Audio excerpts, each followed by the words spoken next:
bangsa ini. Bergunanya untuk kalian semua. Ya, untuk Adventista. Tolong kita baca dulu. Yeremia 23 tadi berapa, Romo? 28:32. 28. Oke. Nabi yang beroleh mimpi, biarlah menceritakan mimpinya itu. Nabi apa? Dan nabi yang beroleh Ini belum masuk, belum hari Minggu atau hari Sabtu belum masuk. Hanya hati-hati Ya, bilang Romo. tadi, hanya iramanya Santo Paulus. Hati-hati dengan orang yang bilang penglihatan itu. Kamu lebih percaya mereka daripada apa yang dikatakan dalam kitab suci. Kesian sekali dong. Dan Yeremia mengatakan, Yahweh sudah mengatakan, nabi-nabi yang menceritakan mimpi atau penglihatannya, lanjut. biarlah menceritakan mimpinya itu. Dan nabi yang beroleh firmanku, biarlah menceritakan firmanku itu dengan benar. Apakah sangkut paut jerami dengan gandum? Demikianlah firman Tuhan. Lanjut. Bukankah firmanku seperti api? Demikianlah firman Tuhan. Dan seperti palu yang menghancurkan bukit batu. Sebab itu, sesungguhnya aku akan menjadi lawan para nabi. Demikianlah firman Tuhan, yang mencuri firmanku masing-masing dari temannya. Sesungguhnya aku akan menjadi lawan para nabi. Demikianlah firman Tuhan, yang memakai lidahnya sewenang-wenang untuk mengutarakan firman ilahi. Sesungguhnya aku akan menjadi lawan mereka yang menubuatkan mimpi-mimpi dusta. Demikianlah firman Tuhan. Dan yang menceritakannya serta menyesatkan umatku dengan dustanya dan dengan bualnya. Aku ini tidak pernah mengutus mereka dan tidak pernah memerintahkan mereka. Mereka sama sekali tiada berguna untuk bangsa ini. Demikianlah firman Tuhan. Selmer, ada salah satu Helen Goldwhite sudah meninggal, toh? Sudah mati. Apakah salah Iya, satu Romo. dari pendeta Protestan melihat Helen Goldwhite di surga? Sepertinya tidak ada, Romo. Rusak. Sepertinya tidak ada. Oke.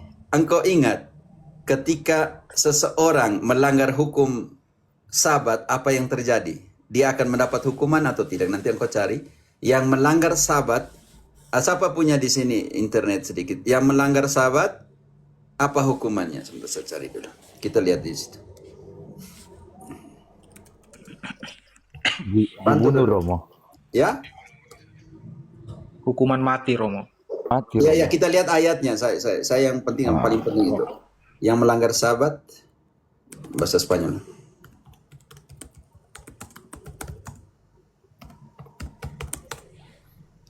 Harus pakai begitulah. Oke. Ya, hukumannya hukuman mati. Kita batu dulu. Keluaran 31 ayat 14-15. Saya tidak terlalu repot dengan Adventista karena memang sudah tidak ada lagi. Oke, hukuman orang yang melanggar hari Sabat. Yesus melanggar banyak sekali. Hari Sabat. Oke, Keluaran 31 ayat 14-15. Haruslah kamu pelihara hari Sabat, sebab itulah hari kudus bagimu. Siapa yang melanggar kekudusan hari Sabat itu, pastilah ia dihukum mati. Sebab setiap orang yang melakukan pekerjaan pada hari itu, orang itu harus dilenyapkan dari antara bangsanya. 6 hari lamanya boleh dilakukan pekerjaan, tetapi pada hari yang ketujuh haruslah ada Sabat, hari perhentian penuh, hari kudus bagi Tuhan. Setiap orang yang melakukan pekerjaan pada hari Sabat, pastilah ia dihukum mati. Selmer, artinya Ya, Adventista Romo. hari ke-7 sepakat dengan orang Israel untuk membunuh Yesus. Karena Yesus melanggar hari Sabat. Tadi, Yohanes 5 ayat 9. Melanggar tidak? Melanggar, Romo. Yohanes 5 ayat Lukas 4 ayat 18. 16. Dia melanggar tidak? Melanggar, Romo. Kita baca dulu Lukas 4 ayat 16. Makanya saya tidak terlalu repot dengan Adventista karena bertolak belakang dengan kitab suci. Artinya saya tidak repot karena apa? Karena rasa sedih. Karena mereka setuju dengan orang Yahudi ketika membunuh Yesus. Karena yang melanggar hari Sabat harus dibunuh. Harus dibunuh. Karena itu Yesus mati. Karena Adventista juga sepakat bahwa Yesus harus dibunuh karena melanggar hari Sabat. Lukas 4 ayat 16. Yesus buat Ia apa? datang ke Nazaret, tempat ia dibesarkan. Dan menurut kebiasaannya pada hari Sabat, ia masuk ke rumah ibadat, lalu berdiri hendak membaca dari Alkitab. Apa yang terjadi di situ nanti? Lanjut. Dia mengajar tata, orang mau bumbun dia. Bantu dulu. Lanjut 17 atau? Tidak, itu nanti bagaimana Yesus melanggar dalam pengertian pengajar, nanti orang keluarkan dia dari Nazaret itu mau dibumbun dan semuanya. Markus 2 ayat 27. Kalau tidak salah 2:27, oke.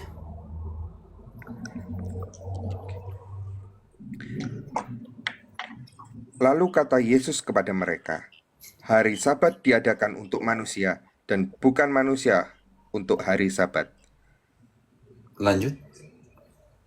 Jadi, anak manusia juga Tuhan atas hari Sabat. Ketika Yesus, berarti sebelumnya Yesus melanggar atau tidak melanggar? Melanggar, Romo. Melanggar. Markus 3 ayat 1 sampai 6. Dia melanggar atau tidak melanggar? Arti Sabat harus dihukum mati. Adventista setuju dengan hukuman mati atas Yesus. Karena dia melanggar hari Sabat. Makanya tadi sangat jelas dalam Yohanes 5 ayat 18. Alasan kenapa dia dihukum mati adalah melanggar hari Sabat, Romo.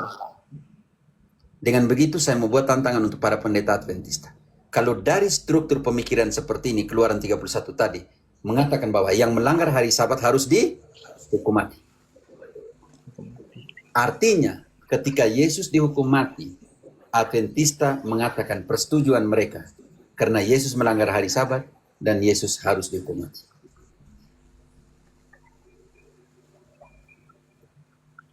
Engkau bisa mengerti Selmer dulu, itu yang pertama. Alasan. Iya, Romo. Yang kedua, Siap. di dalam Ibrani 4 ayat 8 akan mengatakan bahwa Sabat, istirahat yang dibawakan oleh Yosua waktu mereka masuk tanah terjanji itu tidak sempurna karena itu butuh suatu hari lain. Dan kita akan pecahkan hari apa itu.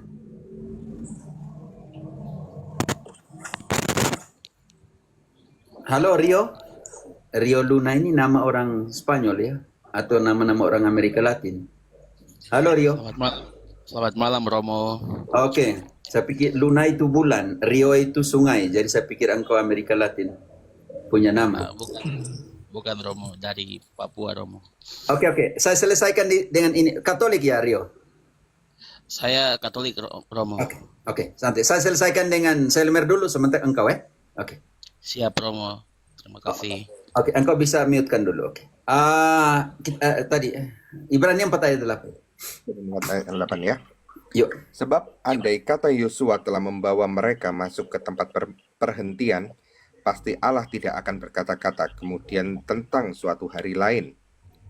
Kita harus pecahkan. Sudah. Kita harus ayat 8. Berarti kalau peristirahatan Sabat yang dibawa oleh Yosua itu tidak sempurna, maka kita akan berbicara tentang suatu Hari lain. yang ini harus kita pecahkan. Suatu hari lain. Lain, Romo. Sebelum kebangkitannya, memang Yesus pergi mengajar di sinagoga dan bait suci karena di sanalah tempat mereka bertemu. Juga digunakan teknik yang sama oleh Santo Paulus di kisah 17, kisah 15, kisah 13 di Korintus karena pergi mewartakan kepada orang Yahudi, bukan merayakan Sabat. Baik, Romo. Sekarang kita harus pecahkan. Kalau begitu, suatu hari lain ini apa ini yang Yesus punya? Hari di mana dia bangkit. Yohanes 20 ayat 1.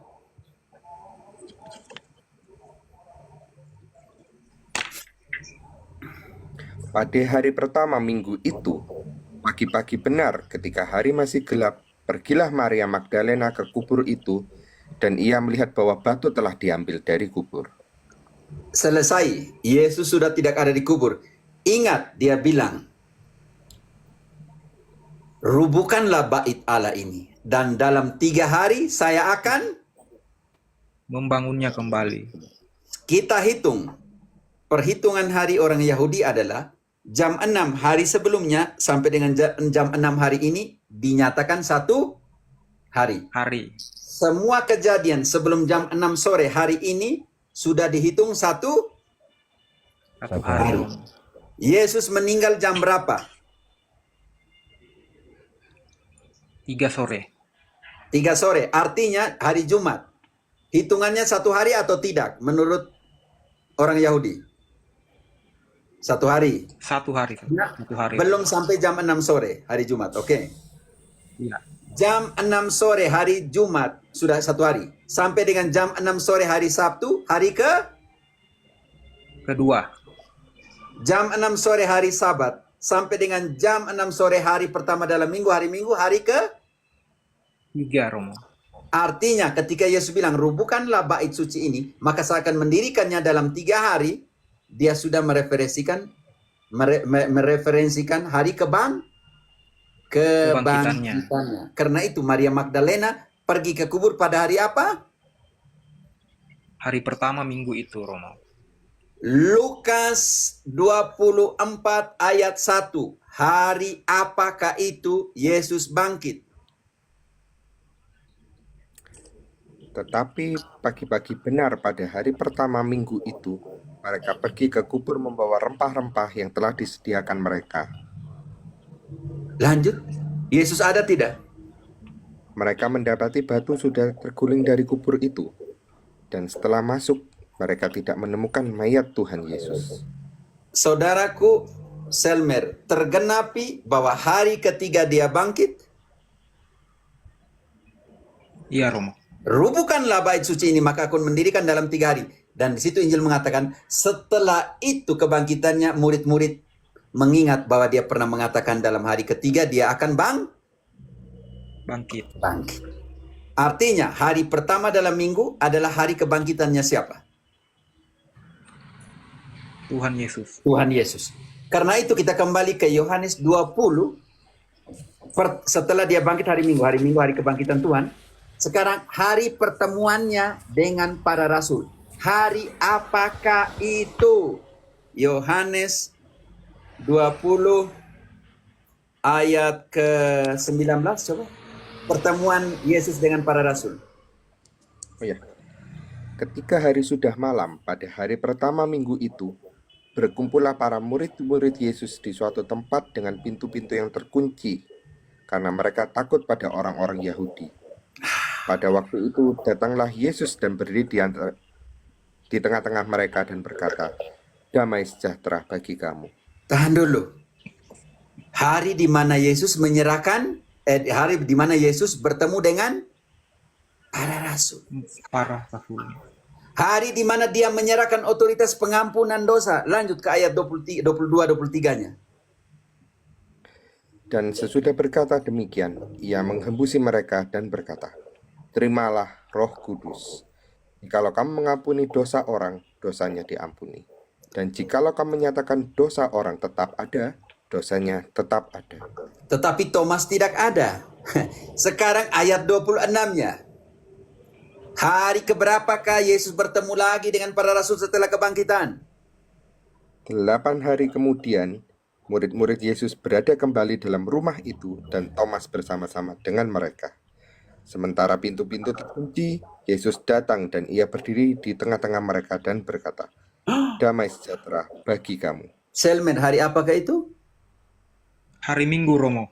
Hari Minggu. Engkau mau tahu Yesus merayakan Ekaristi hari Minggu setelah kebangkitannya? Engkau mau tahu? Mau sekali Romo. Filius, engkau tahu bahwa setelah kebangkitannya Yesus merayakan kembali Ekaristi hari Minggu? Nggak tahu kalau sampai detail di harinya, Romo. Oke, gampang. Kita bongkar kembali Lukas yang sama tadi. Perjalanan ke Emmaus. Lukas 24 ayat 1. Kita pertama hari apakah itu dulu? 24 ayat 1, tetapi pagi-pagi benar pada hari pertama minggu itu, mereka pergi ke kubur membawa rempah-rempah yang telah disediakan mereka. Oke, hari pertama dalam minggu. Sudah jelas. Ayat 13-nya. Dua rasul ke Emmaus. Pada hari itu juga 2 orang dari murid-murid Yesus pergi ke sebuah kampung bernama Emmaus. Filius, yang hari terletak apakah itu? Ayat 13 dibaca ulang. Pada hari itu juga. Artinya hari 2 apa orang. itu? Selver. Hari Minggu Romo. Hari Minggu Romo. Haleluya, hari Minggu. Lanjut. Baca kembali ayat itu. Pada hari itu juga, 2 orang dari murid-murid Yesus pergi ke sebuah kampung bernama Emmaus yang terletak kira-kira 7 mil jauhnya dari Yerusalem. Oke, sekarang mereka ayat 28 mendekati kampung. Hari pertama, hari yang sama kan? Iya Romo. Mereka mendekati kampung yang mereka tuju, lalu ia berbuat seolah-olah hendak meneruskan perjalanannya.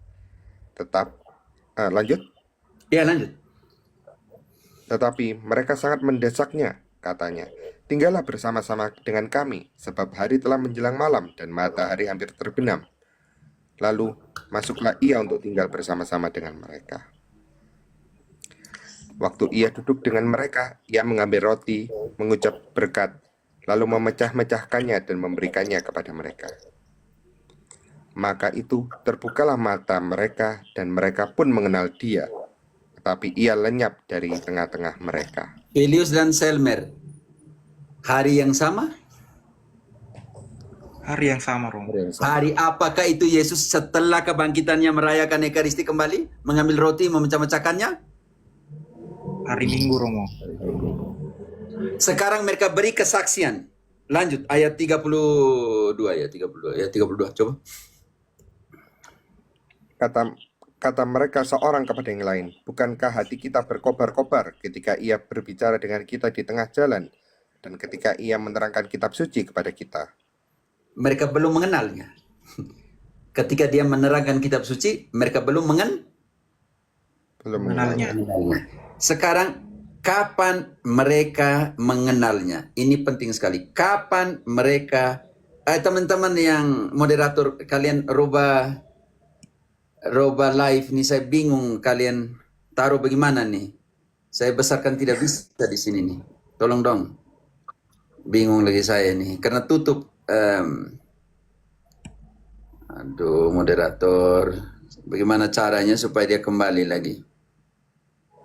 Oke. Oke, teman-teman, jangan rubah dulu. Begini saja kah atau bagaimana? Iya Romo. Begini aja Romo. Oke, kembali lagi ke ayat 32 tadi. Mereka bilang menjelaskan kitab suci tapi mereka tidak mengenalnya. Sekarang mereka pulang kembali dan Simon penting di situ. Benar, Allah telah menampakkan diri kepada Simon. Ayat 34-35. Dan bagaimana mereka mengenal Yesus? Kata mereka itu, sesungguhnya Tuhan telah bangkit dan telah menampakkan diri kepada Simon.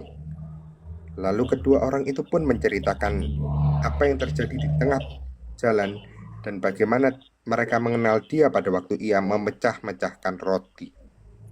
Mereka mengenal dia, Selmer, waktu ia memecah-mecahkan Memecah-mecahkan roti Romo. pada hari apakah itu? Hari Minggu. Tunjukkanlah setelah kebangkitannya, Yesus memecahkan roti pada hari Minggu. Adventista. Tunjukkanlah. Oh, ke gereja perdana. Silakan. Mereka merayakan hari apa pemecahan roti. Kisah 20 ayat 7. Saya tidak bilang Paulus pergi kunjung untuk berdebat. Sangat berbeda. Jangan dulu ke ayat bab 20, kita ke ayat 17. Paulus pergi mewartakan karena orang Yahudi berkumpul pada hari Sabat. Dia pergi mewartakan Yesus. Bukan merayakan Ekaristi.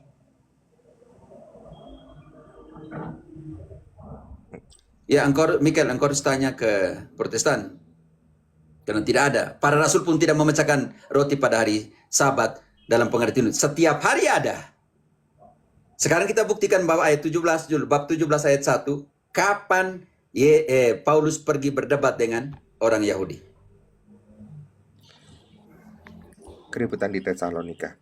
Paulus dan Silas mengambil jalan melalui Amfipolis dan Apolonia dan tiba di Tesalonika.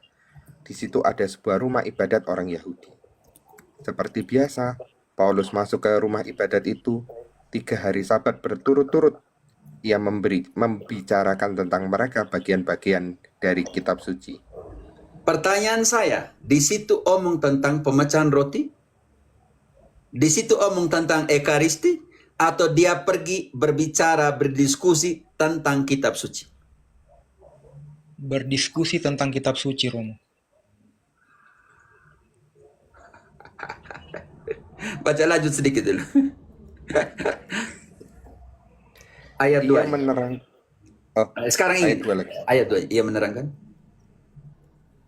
Oh, itu ayat 3, Romo. Oh ya, ayat 2 dulu. Oh, oke. Seperti biasa, Paulus masuk ke rumah ibadat itu. 3 hari Sabat berturut-turut ia membicarakan dengan mereka bagian-bagian dari kitab suci. Ia menerangkannya kepada mereka dan menunjukkan bahwa Mesias harus menderita dan bangkit dari antara orang mati. Lalu ia berkata, inilah Mesias, yaitu Yesus yang kuberitakan kepadamu. Pergi omong tentang bagian-bagian kitab suci atau pergi beribadah? Bab 18 ayat 4. Rusak. Aduh, Adventista anak kemarin baru lahir mau rubah lagi Setiap hukum. hari dan setiap hari Sabat, Paulus berbicara dalam rumah ibadat dan berusaha meyakinkan orang-orang Yahudi dan orang-orang Yunani. Lanjut tentang apa? Tentang kitab suci. Ketika Silas dan Timotius Sudah datang dari lanjutkan, Makedonia, kita baca ayat sebelumnya. Ini penting sekali teman-teman. Jadi dia pergi ke sana untuk Mewartakan, Romo. dan berdiskusi tentang kitab Suci. suci. Dia tidak omong tentang yang lain, saudara-saudaraku yang terkasih. Sekarang kita buktikan bahwa hari Minggu gereja memecahkan roti. Bab 20 ayat 7. pada hari pertama dalam minggu itu, ketika kami berkumpul untuk memecah-mecahkan roti, Cukup, Filius. Cukup. Hari pertama dalam minggu, untuk apa mereka? Mecah-mecah roti, Romo. Sekarang sudah jadi kebiasaan Kristen. 2 Korintus 16 penting sekali, sudah menjadi kebiasaan mereka. 2 Korintus 16 ayat 2. Tiap-tiap hari Minggu. 2 Bukan hanya Korintus memecahkan roti, mereka juga mengumpulkan persembahan untuk misi. 2 Korintus kalau 16 kok enggak ada? 1 Korintus.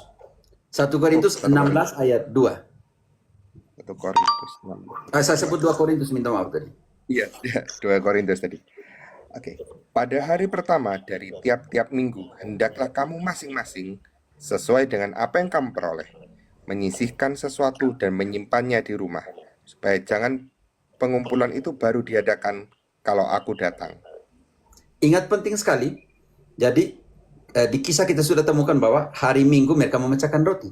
Sekarang di Korintus, tiap-tiap minggu ketika kalian berkumpul, ketika memecahkan roti, kalian juga membawakan persembahan untuk misi. Dan di dalam Wahyu, hari itu sudah menjadi hari Tuhan. Wahyu 1 ayat 10.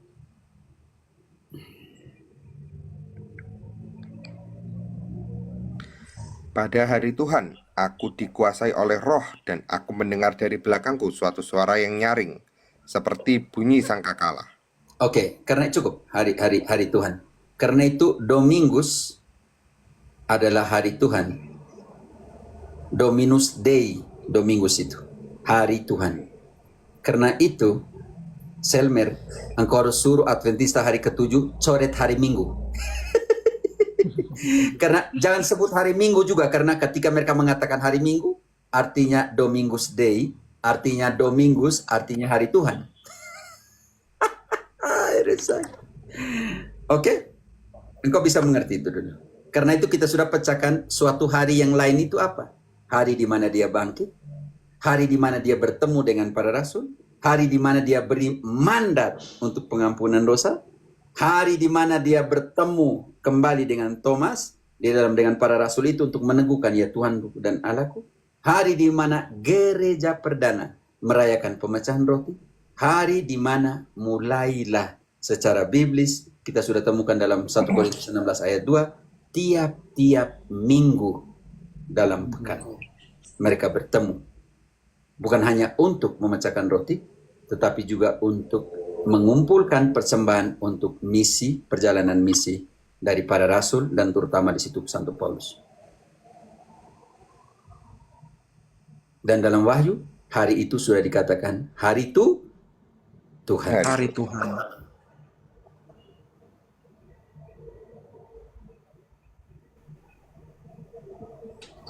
Selmer, sudah. Iya Romo. Iya Romo. Oke. Dengan engkau cukup dulu karena Adventista nih saya rasa tidak terlalu penting untuk mereka. Iya Romo. Terima kasih banyak penjelasannya Romo. Oke, sekarang kita ke Rio. Rio. Ada itu Romo, pertanyaan sedikit Romo soal ini. Oke, lanjut. Ketika kita ada pergantian Rio, ke Gregorian, nggak ada masalah. kita ikut alur. Kenapa Filius? Baik Romo. Sorry. Kan dulu kan kita kan pakai Julian ya, dari kalender Julian ke Gregorian, itu soal perharian itu nggak berubah kah? Tidak berubah. Ingat bahwa ada apa kehilangan berapa detik, berapa menit setiap tahun.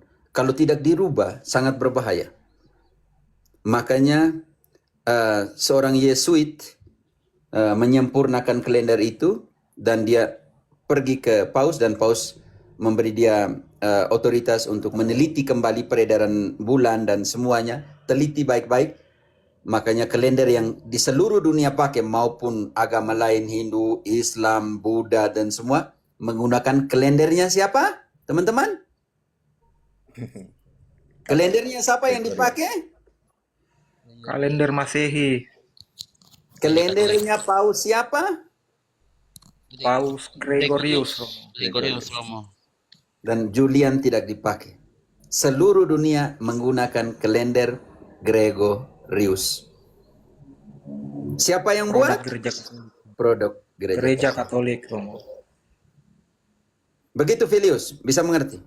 Karena kehilangan berapa detik tiap tahun, tiap menit, kehilangan, jadi waktu akan berubah terus. Makanya Gereja Katolik bilang tidak. Paus ambil keputusan, tidak. Kalau tidak Paskah nanti berubah, bisa-bisa Paskahnya Desember ya. Bisa mengerti tidak? Mengerti. Bayangkan Paskah Desember, Yesus lahir langsung mati. Jadi lucu kan? Dia lucu, dia tidak sampai umur 12 tahun dulu hilang di bait suci dan semua dia langsung mati. Karena hati-hati karena kehilangan waktu kan dia terus hilang tiap tahun akan hilang. Oh bisa-bisa Paskah dirayakan Desember. Oke, jadi teman-teman dari agama lain lah Protestan, kalau kalian benci Katolik, sekurang-kurangnya kamu bersyukurlah punya kalender Gregorian yang kalian pakai sekarang. Kalau kalian benci sekali Katolik, sekurang-kurangnya kalian berterima kasih. 27 kitab suci perjanjian baru itu miliknya Katolik yang mengkanonkannya. Bersyukurlah. Kalau kamu marah, kamu bersyukurlah ada peradaban di dunia ini dalam universitas dan sekolah-sekolahnya Katolik. Yang mencetak orang-orang besar, orang-orang penting dalam dunia ini. Bersyukurlah ada sistem universitas yang lahir dari jantung kekatolikan. Kalau kamu marah dengan kekatolikan, setiap kali kamu minum kopi, makan makanan itu, kamu ingat bahwa kopi dan lain sebagainya itu lahir dari jantung biara-biara Katolik yang menanamnya dan yang mengajarinya itu kepada penduduk. Contohnya kopi Kolombia itu dibawa oleh biarawan dan melatih orang Kolombia untuk menanam. Karena itu di dalam sejarah kopi Kolombia mereka selalu bersyukur karena ada gereja Katolik dan para biarawan yang melatih masyarakat Kolombia untuk menanam itu. Setiap kali kalian minum cappuccino, kamu ingat Ordo Fransiskan yang menemukan sistem kopi cappuccino itu, makanya kapusin kan, cappuccino Fransiskan. Kamu nih, bagaimana kamu begitu marah kepada gereja Katolik lah? Saya jadi heran juga. Bir juga enak sih Romo, bir. Bir lahir dari jantungnya apa? Biara.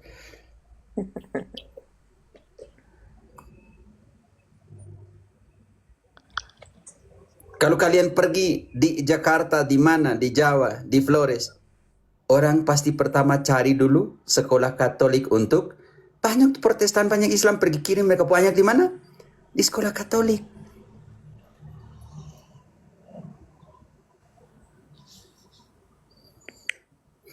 Coba kalian lihat.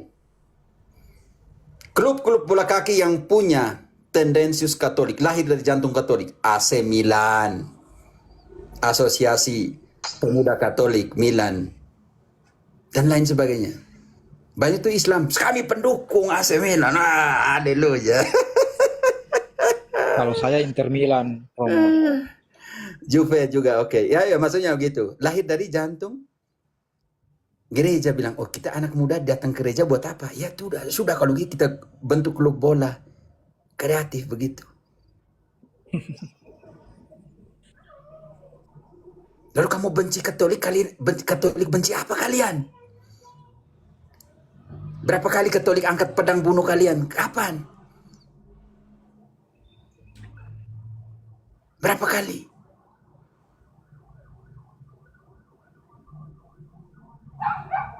Berapa pemain besar di dunia ini selalu dalam nama Bapa, walaupun mereka tidak Katolik dalam pengertian praktek, tapi mereka selalu ingat Bapa, Putra, Roh Kudus.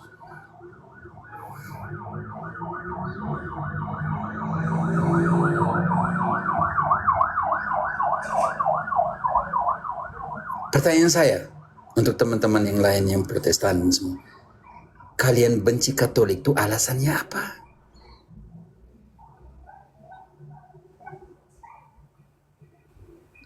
Mungkin pertanyaan sangat sederhana seperti itu. Kapan Katolik benci kalian?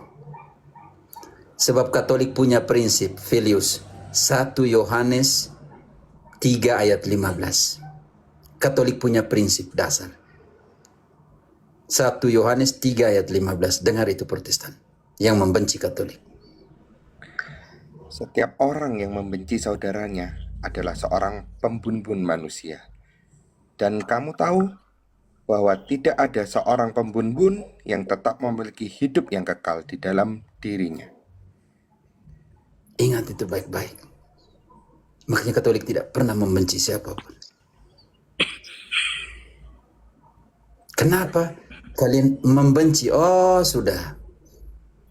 Wahyu 12 ayat 17. Karena kami punya mama, makanya kalian benci kalian. Kalian benci kami. Maka marahlah naga itu kepada perempuan itu, lalu pergi memerangi keturunannya yang lain, yang menuruti hukum-hukum Allah dan memiliki kesaksian Yesus. Kenapa kalian benci kami? Ketika Paus pergi kunjung ke semua negara diterima sebagai raja. Adakah pendeta yang pergi kunjung di setiap negara diterima sebagai raja seperti Paus? Oh ini alasan kebencian juga. Oke, tidak apa. Kita masukkan ke situ. Sistem republik. Seluruh kardinal di seluruh dunia bisa memilih paus dan bisa dipilih jadi paus. Satu-satunya sistem negara di mana pemimpinnya bisa dipilih dari seluruh dunia. Maka tergenaplah yang namanya universal.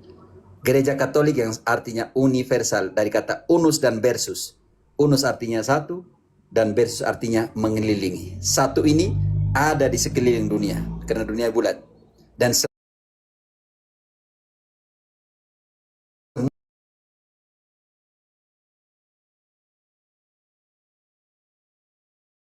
di seluruh dunia bisa dipilih jadi paus dan bisa memilih paus. Oh, ketika para kardinal di konklav, seluruh gereja mendoakan. Ketika paus menderita sakit atau apapun ditentang, diserang, gereja mendoakan. Bantu dulu. Kisah 12 ayat 5. Siapa yang mendoakan? Kisah 12 ayat 5. Oke, Kisah 12 ayat 5. Demikianlah Petrus ditahan di dalam penjara, tetapi gereja dengan tekun mendoakannya kepada Allah. Seluruh gereja akan mendoakan dia punya pemimpin. Satu pemimpin. Di situ tidak bilang satu orang kan Filius. Gereja mendoakan Petrus ketika dia di dalam penjara. Kalau Paus punya masalah, seluruh gereja Katolik mendoakan dia. Kalau lihat kematian Paus Fransiskus, seluruh kepala negara perwakilan di dunia pergi mengiringi pemakamannya.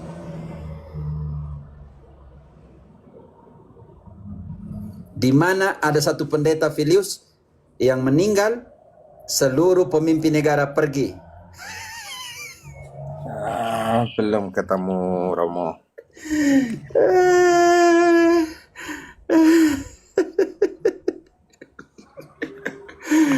Lihat ini nih, Petrus di penjara, seluruh gereja mendoakan dia.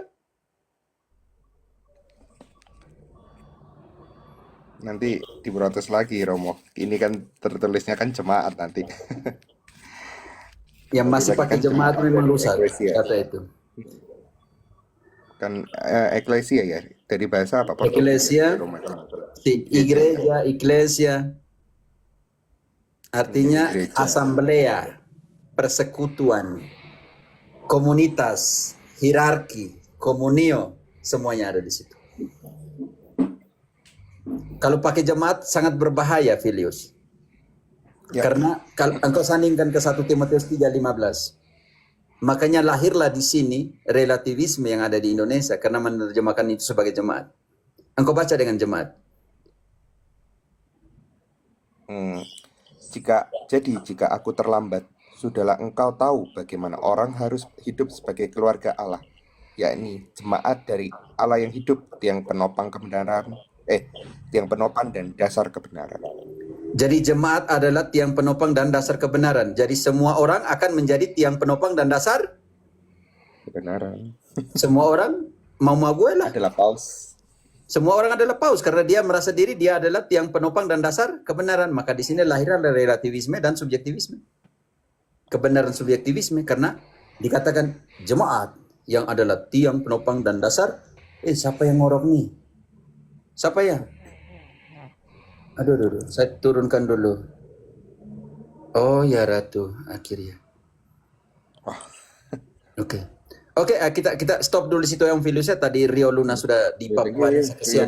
Sudah jam 12. Maaf tadi itu. Jam 1.30. Aduh, Rio, maaf ya Rio, silakan Rio.